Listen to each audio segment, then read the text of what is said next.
I hope you all survived the afternoon well.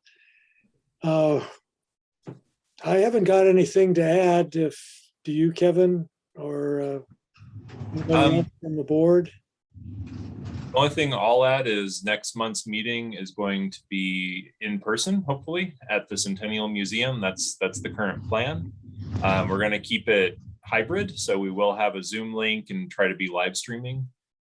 So people that don't feel like making it to UTEP or don't want to drive at night can still participate, or if they're in Korea, they can still participate. And it's going to be a presentation by Ad Koenig on birds that he saw recently in Costa Rica. So some more cool travel pictures. We're all getting antsy to travel more. So we're getting all these great presentations. So any other announcements before I introduce Heather? All right. Well, then we are lucky to have with us tonight Heather Rivera. She is the education specialist educator at the El Paso Zoo. She's also a board member. She's our hospitality board member. So when we start getting back into in-person meetings, we're going to put her back to work, bringing snacks and stuff for our meetings. Heather's been at the zoo. How long has it been now? Like, I feel like it's much longer than I would guess. So it's been forever. It's been like about 13 years or so. I started off as a volunteer, so it's been a long time. I was going to guess 10 plus, so pretty good. So she does all sorts of outreach with groups coming to the school, going out to schools, or at least has done these things prior to COVID and everything. And one of the great things that she does is work with some of the birds of prey, some of the raptors, and just it's just spectacular to see the birds up close when she's working with them. So we're really lucky to have her tonight to share a little bit about the education program, and then have some special guests. So take it away, Heather. Hi, everybody. Thanks for joining us here today. As Kevin said, I am an education specialist at the El Paso Zoo. So I'm going to tell you a little bit about what I do here at the zoo, all the birds that I've worked with in all the years that I've been here. And I do have to apologize. It's going to be a little bit of an awkward program only because I'm doing it virtually and I have live animals. So I'm going to be doing some switching between that and trying to get my animal. But I'm pretty sure you'll enjoy once I actually get the live animal out. And hopefully that kind of helps out with the awkwardness. But I'm going to get started. So we're going to switch to my full screen so I can tell you a little bit about the zoo and what I do here.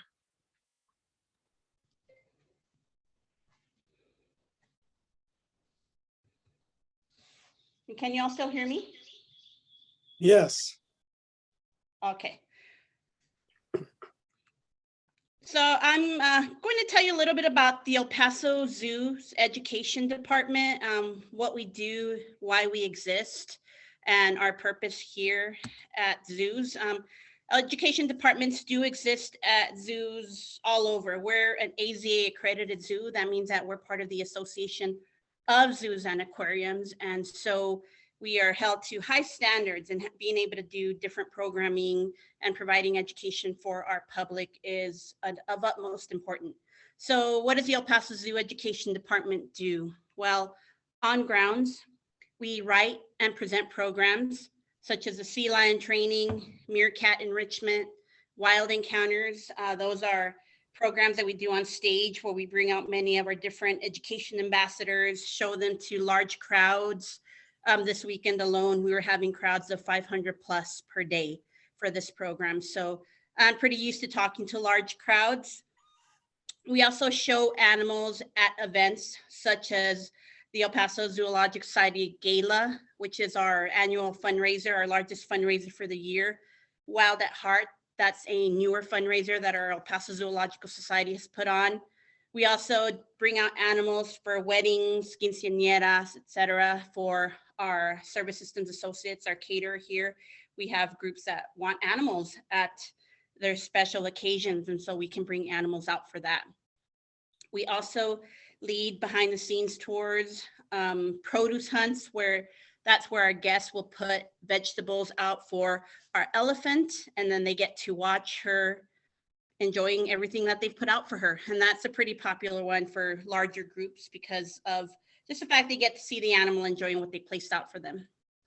Being an educator, we also prepare lesson plans and teach curriculum-based classes. And we have several curriculum-based classes as part of our menu. And so we offer classes on the Chihuahuan Desert, venomous.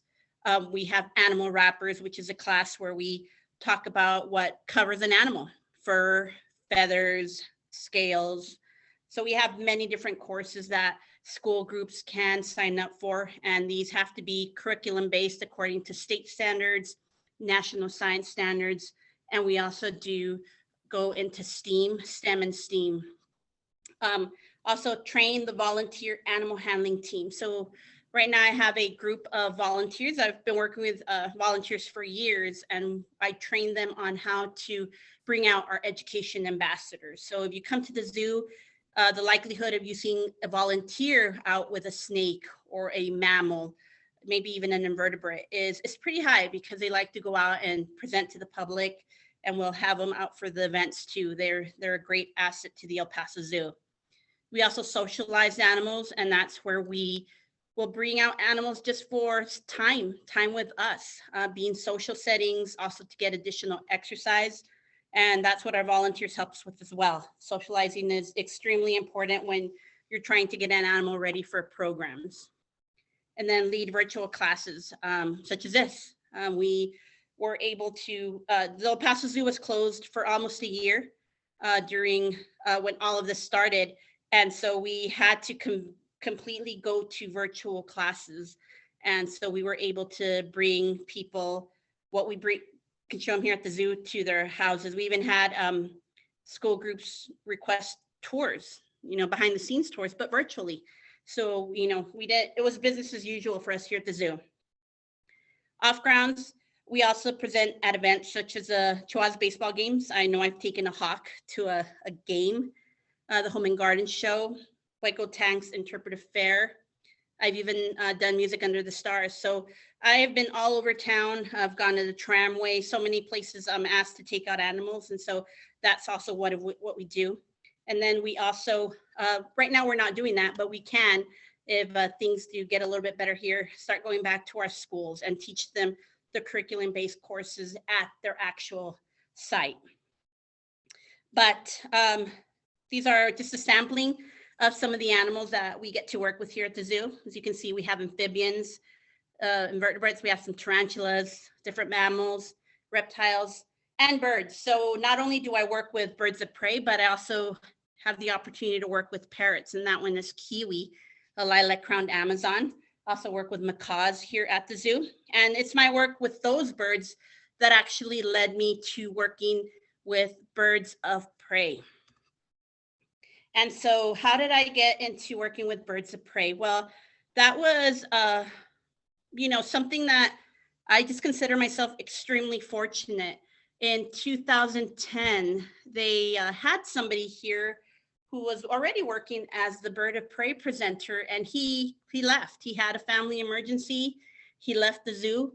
And from one day to the next, the El Paso Zoo was left without a person to work with their golden eagle. They had one education bird of prey at the time, and that was a golden eagle, and no one to work with him. Well, they had another educator, but she needed an assistant. And so they started to search for somebody to take his place. And so I was asked to interview for the position, to apply for it, enter interview. So I went through my interview. I was already an assistant here with the education department. I had been a former volunteer, so I already had work and experience with animals and with birds, but never with birds of prey. And so I was, very fortunate to have gotten the job. And so on June the 1st of 2010, I will never forget that day, was my first day of getting to work with this eagle right here. And that is Dakota, a golden eagle. And Dakota was just, how can I say it? He was just the most amazing bird that I have ever worked with. He had a beautiful personality, and our vet staff thought the same thing. Even when they worked with him, they thought he was just extremely easy to work with. And we think pretty much the reason that he was so easy to work with was because of the reason he was living at the zoo. Dakota had West Nile virus, and he had also been shot in the wild. But they think that possibly the West Nile virus did affect just his brain a bit, to where he wasn't an aggressive bird. He was pretty docile and made it extremely easy for anybody to work with.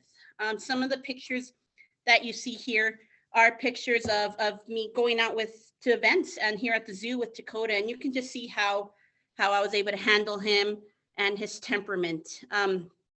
Golden eagles, of course, are found here in the El Paso area, and Las Cruces as well, and that is pretty much where Dakota came from. He was found in the Oregon Mountains injured and was brought here to the El Paso Zoo, where they thought, well, maybe we can have a raptor as part of our education department. And before that, the education department did not have birds of prey. They had all the other critters I showed you, but starting to go into this raptor territory was a little bit of a challenge for them. So the El Paso Zoo did bring in a gentleman to work with staff here and to pretty much show the educators how to work with birds of prey. And that is the same person who trained me. His name is John Elmore, and I'll always consider him my mentor when it comes to working with these birds. But I had the opportunity to work with Dakota for many, many years until, just the injuries that he had, West Nile and everything, pretty much ended up taking a toll on him. And I did end up losing him a few years ago. And whenever you do lose one of these animals, I can tell you it is like losing a family member, because you get extremely attached to these animals that we work with here at the zoo. You get to spend every day with them. You have to feed them, you care for them, and you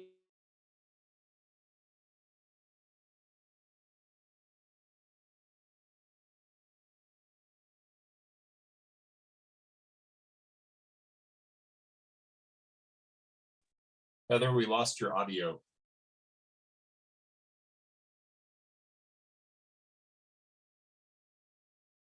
be right alongside Jack Hanna when he came here to El Paso the first time.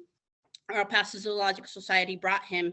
And so he asked me to be at his meet and greet with him with Dakota. So I got to see a lot of people who were there for Jack Hanna, and they got to see Dakota as well.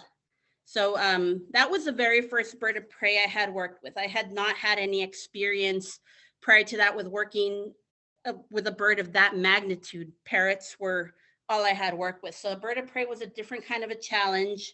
And so I'll get into a more challenging bird next. So here we have Houdini, who is a Harris hawk. I'm sure many of you, being Audubon, have seen these out here in the El Paso area.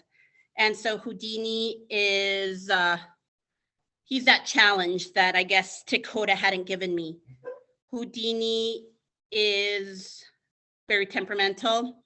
He does have his favorites, or his favorite, and that is me, which I guess you can call it job security, because he doesn't like anybody else working with him. And Houdini is a little bit of a different story than Dakota. Dakota came to the El Paso Zoo injured, while Houdini came to the El Paso Zoo from another zoo. He was born under human care. He was raised under human care and lived the first few years of his life at the Riverbank Zoo and Gardens. So when they sent us Houdini, he actually had been in a flighted bird show over at Riverbanks, but they took him off the bird show because he started being a little bit aggressive with the keeper staff. And so they decided he wouldn't make a good flighted bird ambassador. So they were looking for a home for him. We were looking for a Harris hawk for our education department. And so that is where we got Houdini. And being a Harris hawk, if you all have ever gotten the opportunity to be vocalized at by a Harris hawk, then Houdini is just also that here at the zoo. They're very territorial.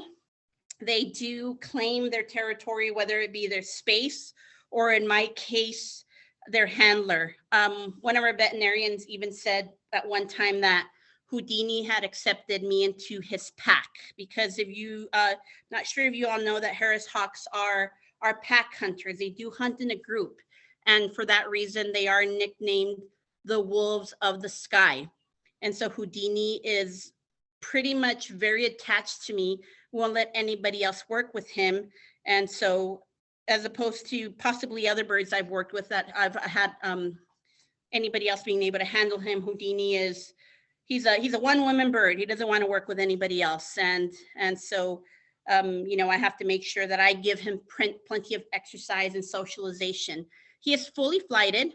With Dakota, the golden eagle, he was also fully flighted. And these birds, both birds, I would fly them in their holding, fly them for their meals. So I gave them their exercise. I would provide them with their diet, and be able to just make sure that their wings were extending the way they were needed to, that they were getting their exercise, and giving them whatever they would eat out in the wild as well, with Dakota getting rats, mice, quail, rabbit, and Houdini the same. And now I've also even introduced chicks to the birds that I work with, a different animal for them to eat, something different that possibly will entice them more to do a little bit of extra work. And I'll explain it a little bit in a while. An experience I had this November that has kind of changed the way that I'm working with the birds in a very positive way. But let me go ahead and go on to the next bird. And Houdini's still here. I still work with him to this day. Now we have the Swainson hawk by the name of Beak. And this girl, wow, this girl has also a very unique personality. She came to the El Paso Zoo with a wing injury, and that wing injury has made her unreleasable into the wild. She doesn't have full extension of one of her wings. And so Swainson hawks are migratory birds. So she wouldn't have been able to make that migration. And so she does need to remain the rest of her years here at the El Paso Zoo. And how did I start working with her? Well, she was in our vet clinic for, they had gotten her in, you know, they were trying to figure out what to do with her next, because she was injured, so she couldn't be released into the wild, but she also wasn't a case that needed to, you know, have to be euthanized. So they wanted to place her in a facility just like the El Paso Zoo. The plan was not for her to be here at the zoo, but I was asked by our veterinarians if I would work with her to get her on the glove, to get her on the gear, in order to prepare her for being at another facility. And that is sometimes what we have to do here. You know, it's easier to ask somebody to, if they would like an animal, if that animal is ready to go, if they've been through the training, if they've already been through everything that needs to happen for them to make it an easy transition. So I was asked to work with Beak, and I got her on the glove. I got the gear on her, because whenever you work with one of these birds, they do have gear. Just like you all, if you take your dog for a walk, you put them on a leash. Well, these birds also are on gear, and they also have a leash, and I have to prepare them for that. You know, a bird doesn't naturally want to get that gear on them, so I do prepare them for that. So with Beak, that's exactly what I did. I got her ready, I got her scale trained, and when all that happened, I was like, I don't want to give her away anymore. I love her now. So I asked if we could keep her here as an ambassador, and we got the go ahead. And so she is now here, and you can see some of the events she has gone to. The one is on the lower right-hand corner, was her very first time going off grounds. She had, I think that was at the Chihuahua Desert Fiesta that year. And so that was her very first time going off grounds. Now she's a pro and able to help us spread the message of conservation, which is what the El Paso Zoo is all about. But I'm gonna have Kevin now switch to my other camera, because I have somebody for y'all to meet.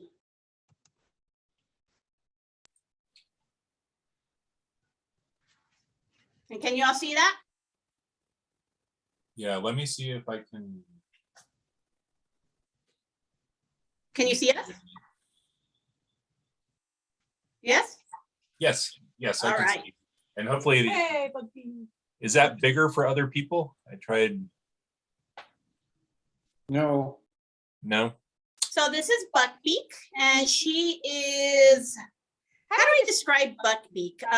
Buckbeak is a little diva. She has developed her own personality, and I have to get to know that personality whenever I work with a bird. She is very picky about everything. Her diet is something that I constantly have to be playing around with because she just stops liking things. There are times where all she wants to eat are rat and mice.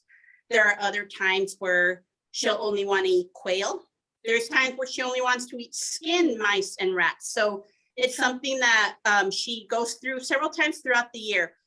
We have a little joke with us who have worked with her. Sarah, who's also on this call, knows all about this, where we also say that Buckbeak is a fashion police, because she is very critical of how people dress. She will look at people up and down and even stare at them. Poor Sarah never liked her shoes. Tried getting Sarah to wear different shoes. She wouldn't do it, but Buckbeak never liked Sarah's shoes. But she is a really beautiful bird to work with. And if you've all ever seen a Swainson's hawk in the wild, then you know exactly what I mean. You can see Buckbeak's bib here. That indicator of the light morph Swainson's hawk. You can definitely see the long talons there. And I was talking about the gear. Yes, Sarah, such a diva, right? You can see the gear here that I do have to get her on whenever I bring her on program. So Buckbeak does have the wing injury, and that wing injury, she can't have extension of her wings, so she would not have been able to make the migration that she would have need to made south for the winter. In South America, they're even called the grasshopper hawk because they eat all of those insects that are ruining the crops. So I have read that even farmers in South America like having these birds around because they help protect those crops. You can see right now she's very well behaved. Sometimes she is very chatty. We like to have our girl talk sometimes in her holding, where she'll just chat away, and she is just showing me pieces of her personality. Now, do I fly her the way I do other birds that I work with? And that is a no, because she can't have that full extension. But I am, however, working with her in other ways, just even getting her on the gearist training. And I do want to make sure I even have to do some wing stretches with her, because she can't use her wing fully. Then she does lose some of the muscle in that wing, her flight feathers, her flight, the flight muscles. And so I do sometimes just extend her wing, try to give her, look how she's watching my hand there. I do give her that extensions to kind of just keep those muscles exercised, and hopefully, so she doesn't just, if she starts losing more control of that wing, it really does affect just how she balances, not only on her perches in her holding, but even here on my glove. So it's important that I do keep that wing in good condition. But this is Buckbeak, and I'll be bringing out two birds for y'all to see today. So this is the first of two. I'm going to go ahead and switch back to my PowerPoint and continue. And then, sorry, Kevin, I know I have you moving it around a lot, but thank you for your help. I'm trying. I'm not sure it's working as well, but. Did anyone see the screen get larger sort of halfway through? No. So before Heather continues, if you go up to view, you should be able to go from gallery to speaker view. And then when you do speaker view, you can sort of drag the presentation smaller, and that makes the picture bigger. So hopefully that can enlarge the view. So just to go through that again, if you go up to the top of the window, there's a little view button, and you can do side-by-side speaker. And then that should give you a little bar between video, like all the participants, and the screen. And if you drag that over, you can shrink the video down, and that increases the size of the person who's speaking. Got it. Thanks, Kev. Okay. And we'll have to have Heather do this again in person sometime. So then we don't have to worry about the technology. Yes, I would love that. It's not the same experiences live versus virtual, because you would really get to see all of these amazing birds in person. But all right, so next one would be BB, the burrowing owl. And everybody can hear me, right? Yes. So BB was a little burrowing owl that also came here to the zoo, and BB's name was pretty kind of unfortunate. It's actually tied to why BB was here at the zoo. BB was found injured in the wild because somebody had shot him with a BB gun. And so you can see his wing injury in that center picture, and that was how his wing would always droop. He was, owls are, how can I put it? Owls are, I feel owls are probably the most difficult birds to work with. I've worked with, you saw an eagle. I've worked with hawks. Unfortunately have never had the opportunity to work with falcons, but owls are a different story. It's very difficult to bond with an owl for some reason, and other people who have worked with them kind of will just tell you the same thing. They don't ever fully trust you. There's always something, there with them. But it's always a challenge that you have to undertake whenever you work with one of these animals. But BB was a perfect bird to be able to talk about here in the El Paso area. I think here in El Paso, we sometimes take our burrowing owls for granted. And I can tell you that this past November, I went to a training session for also a bird of prey training session. And one of the girls there was from the East Coast, West Virginia, around there. And she was going birding every morning in hopes of getting a chance to see a burrowing owl. And I asked her, if you've never seen one in person, she's on never. That is like her dream owl to see. And here in El Paso, you go out for a walk and you see them. And I think that's why I feel that, unfortunately, sometimes we don't appreciate what's around us because others don't get the opportunity to see these beautiful animals. And burrowing owls are everywhere. But with BB, he, just another perfect ambassador. Always had a little bit of an attitude with him. And I love the picture that I put there on the bottom screen, right? Because he was looking at me kind of like wondering, what are you going to do? And he was always doing that, but he was still really good on program. He would let me get him on the glove. We would put the gear on him and bring him out for programs. And anytime anybody got to see him, they were just in awe of these little birds. And burrowing owls are one of those where people always see them and they think it's a baby owl. And I would always have to tell them, no, this one's a mature owl already. He's not a baby, that's just the size they're at. And I've even had people ask me or tell me, I saw injured baby owls, outside at this park. And I'm all like, can you describe them? They would tell me, and I'm all like, actually, they're not injured. People don't just think that because they're on the ground, they're injured, not realizing that these birds do live in their burrows. But with BB, I was able to give people those stories, tell them how these birds are in the wild. And whenever you work with a burrowing owl, you do have to be able to replicate how they would live in the wild. So BB had his little houses, his little huts for him to be able to hide in. And he also had choices of going up higher. I did have purchase for him where he would go up if he wanted to, but in actuality, he never did. He always liked those mimicking those underground burrows. I had tunnels for him. He was a vocal little bird, sometimes making, vocalizations of just like an alert vocalization. If people would come near you, sometimes they're on high alert, but also just those eyes looking around, looking for any danger. And with BB, he ended up losing an eye. I don't have a picture of him without one of his eyes, but he did end up losing an eye. And eventually we lost him too. He did get sick, and we lost BB. And as I said with Dakota, whenever you lose one of these birds, you are losing one of your family members. You put so much into them and you put so much into their care. And when they do get sick, Dakota and BB were birds that did have illnesses that, they needed medication. They needed to be looked at and by our vet staff. And when you lose these animals, it's definitely is a pain and a hole in your heart that you can't ever fill that hole, because these are animals that have just left an impression on you. And I think that's why, I the beauty about what I do here at the zoo is we can connect to these animals.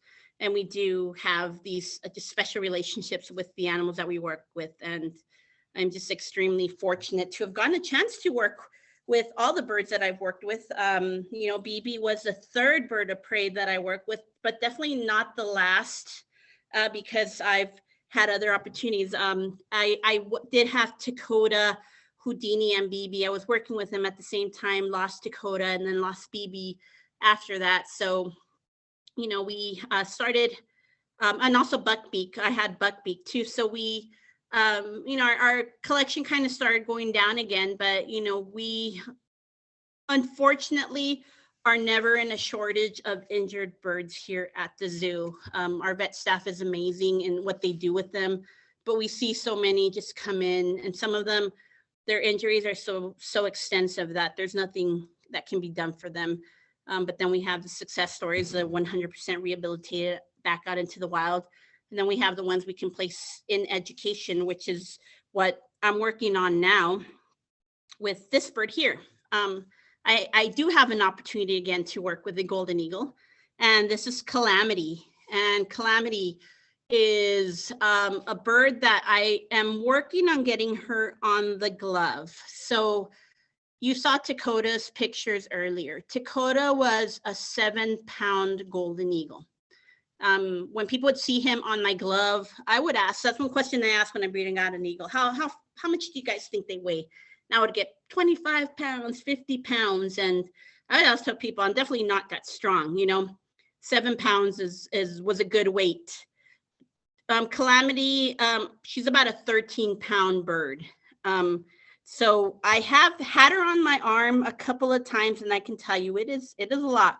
She is a very heavy bird, but that's just I have to have a strong arm in order to work with her. With Calamity, she does have a tumor in one of her eyes, so she was brought to us also injured, and she does have a tumor in one of her eyes, so she can't see from one of her eyes, and so she would not have been able to survive in the wild. She was here for a while. Again, when vet staff asked if possibly, there was something that if education want to possibly work with this bird. And so she's been a challenge, as opposed to working with Dakota, where when I started working with Dakota, he was already trained. He was already on the glove. This is the first eagle that I've had to do all that with. And she's challenging. But I have made strides with her where she will eat from my hand, which is a big step whenever you're working with the bird, and you have to try to gain their trust. And so she does let me do that. I also do fly her in her holding when I'm feeding her. So she does fly perch to perch for me, and she's very good at it. So I kind of had to backtrack with the way I was working with her. And I'll tell you why. I did mention earlier that I did get an opportunity to kind of revamp what I was doing with the birds. And I got that opportunity this past November, where being a zoo employee, I'm fortunate enough to be able to go to trainings that I get to work with other animals. And I did go to Florida this past November to a bird of prey workshop.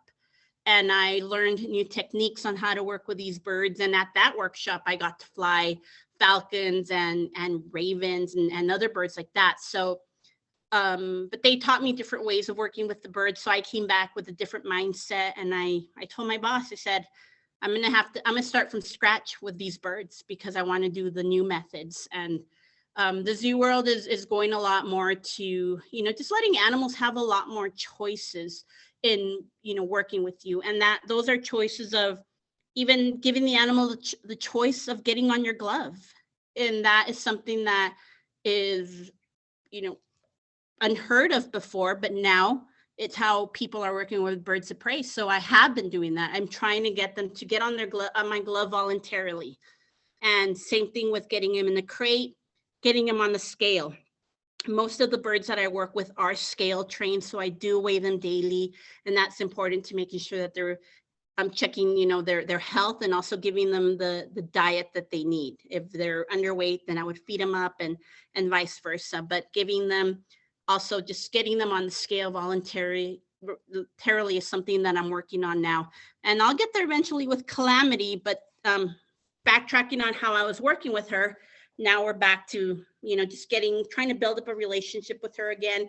And just a few days ago, she started eating from my hand. So I get very emotional whenever I have these kind of little breakthroughs with the birds. I kid you not, where I even get tears in my eyes when I'm working with the animals, because any little progress you make is something that, sometimes it takes a long time to achieve. You have to have a lot of patience whenever you work with any animal, and with these birds too. It's a lot of respect for them.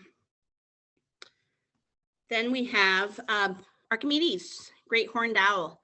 And this one, he was at the zoo around the same time that Calamity got here. And so they had these two birds of prey that needed a home.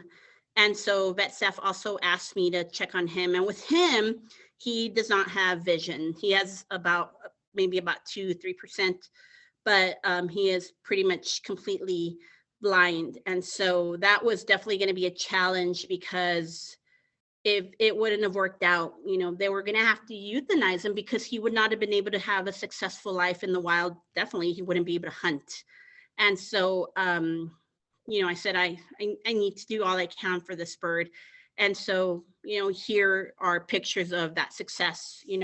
He is getting on the glove. He does find his way around his mew, which is his holding, very easily. And a few months ago, we placed a webcam, or not a webcam, a trail cam in his holding. So I just kind of was curious about, what does Archimedes do at night? How does he find his water bowl?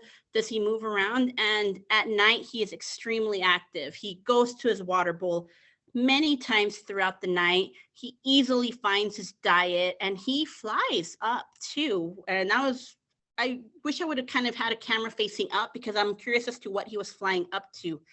But he is up and about, moving around.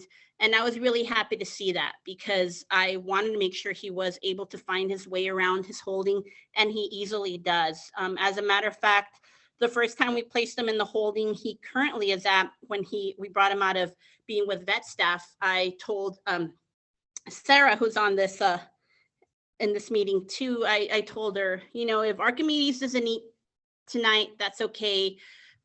He's probably not going to be able to find his food.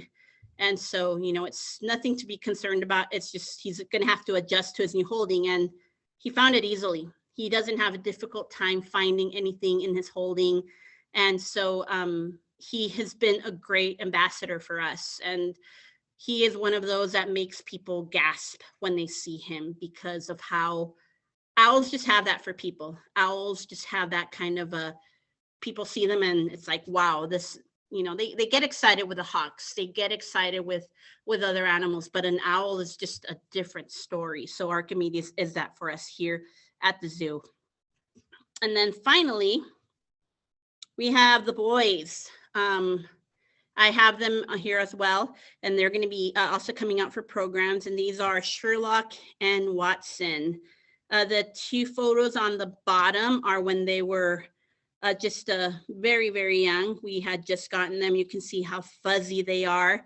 They're fuzzy little feathers. And the two on the top are them now as adults. And they, I wanted to show you these two pictures because just to show you their personalities, just to show you what they act like. And they're pretty much a different story than BB. BB, I felt that BB was a little bit more, I don't know if he was a little bit older, but he didn't really move around as much as these two. These two love to run around their exhibit. They do fly around a lot, and I find evidence of that whenever I do go in there to feed them. They are also going to be program animals, so I am getting them ready for the glove work and all that. The thing about these birds is you have to try to find the right gear for them because they're so small. So with an owl, it's not something you have to, I've even had to measure their legs to try to make sure that I've got the right gear. So otherwise, you're going to have an animal that's going to come out of their anklets. So with these little birds, they're called Sherlock and Watson because Sarah and I were just looking for famous duos. And so we're all like, we thought Sherlock and Watson, that would be a good name for them. Sherlock is a very surprised little bird all the time. He likes to stand up tall. He's the leaner of the two. And then we have Watson, who is always, looks like he's an angry little bird. And he would make us laugh so much when we first started working with him because we're feeding them. They're being hand fed and he would just attack. He was just ravenous, wanting to get his food and eat what was provided to him. But they have now, they're fully mature now. And so just two great more ambassadors for our program here at the zoo. People see the birds of prey, and this is a highlight of any program that we do whenever we bring out a bird of prey. And so I just consider myself fortunate to have had the opportunity to work with so many birds during my time here at the zoo. But this is it for all the birds that I've worked with, but I have one more live bird to show you all. So I'm going to go ahead and go back to my other camera, and then hopefully y'all can get that full screen there so you can see my last guest here.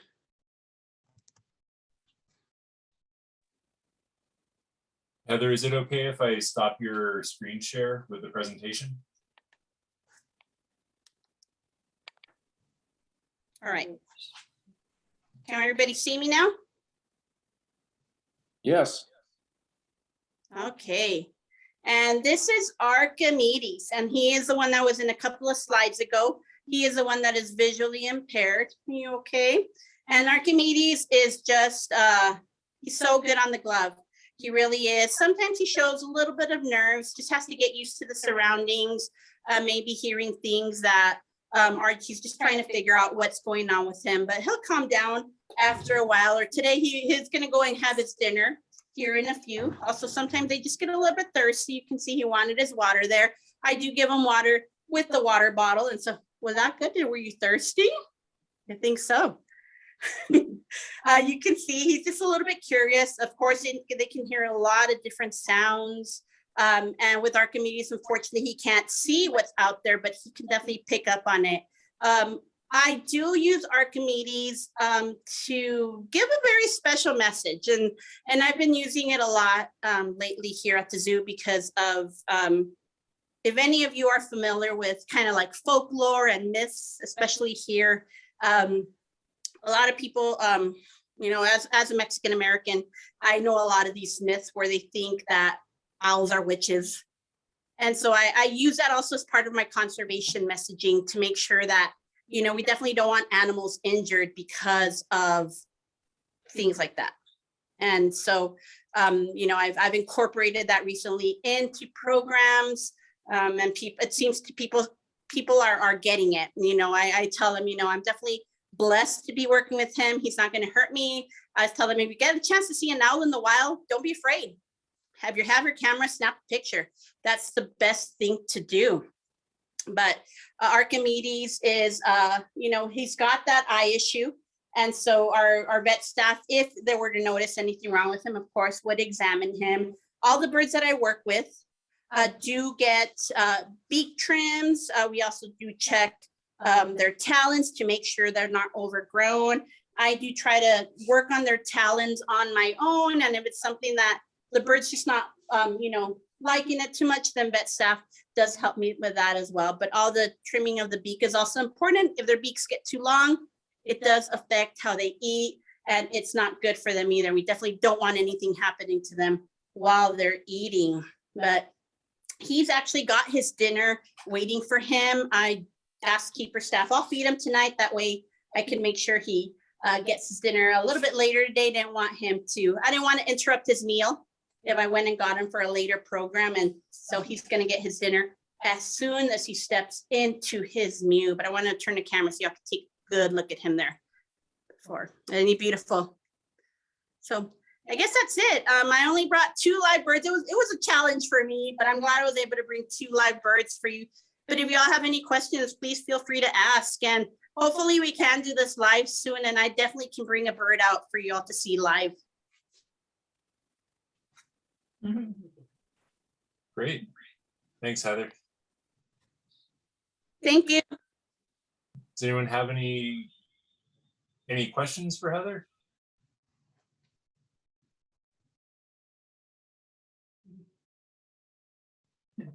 I have a question. I've unmuted. Go ahead. I see that the owl, it looks like he's panting. What is that? What is that movement in his throat, under his chin? Now. Yeah. And but it's also hot in here. Oh, so he is panting, or it is panting. It's very hot in here right now. So that right now, he'll do that sometimes when he is nervous, but right now, oh, sorry. Thanks, Kevin. I forgot to unmute myself.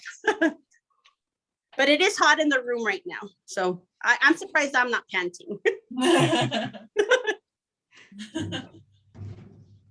But see, every time I give him water, he kind of refreshes his throat there. Any other questions?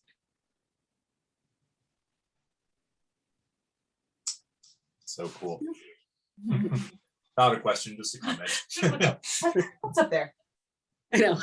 I think he knows that Kevin's tall, so he looked up. It's like, where's that voice coming from? Yeah. Well, thank you all. I hope you enjoyed seeing some of the birds, learning about all the birds that we have here at the zoo. As I said, it's a lot more exciting in person. And so as soon as we get back to in person, Kevin, you can schedule me again for the next season. Nice. We'll bring out one of these. We can bring out Archimedes for everybody to meet him live. That's great. Yeah. Cool. All right. Well, thanks, Heather. And Thank you. thanks everybody for coming tonight. Keep on the email list or the newsletter for information about next month's meeting and field trips and all that good stuff. And have a Can I great tell night. a cool story about Archimedes? Okay. Sorry. Vic wants to tell a story about Archimedes. Oh, no, just to say that, like Heather said, he's visually impaired, and that was a little bit of a saving grace for him as far as being a captive bird, because like she was mentioning with BB, with owls, they really need to bond when they're young and they need to imprint on their handlers. They don't do as well when they're an adult and they, suddenly have an injury and then they can't be released. They just don't transition to working with people very well at all.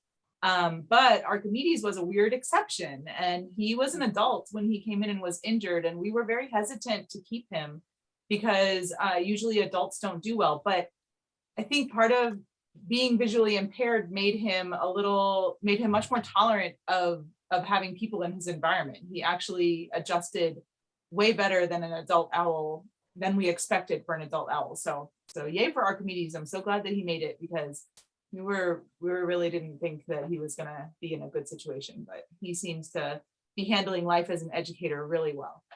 He's doing really well, Dr. Vicky, and that was actually one of my, I had to do it, because I knew what the talk was. I knew what could happen, and I'm all like, I need to do something. So I'm glad it worked out. Me Yeah. too. But he's ready for dinner now. Bring on the rats. All right. Well, thanks everybody. Have a great night. Thank you. And we'll see y'all next month. Bye-bye. Thank you.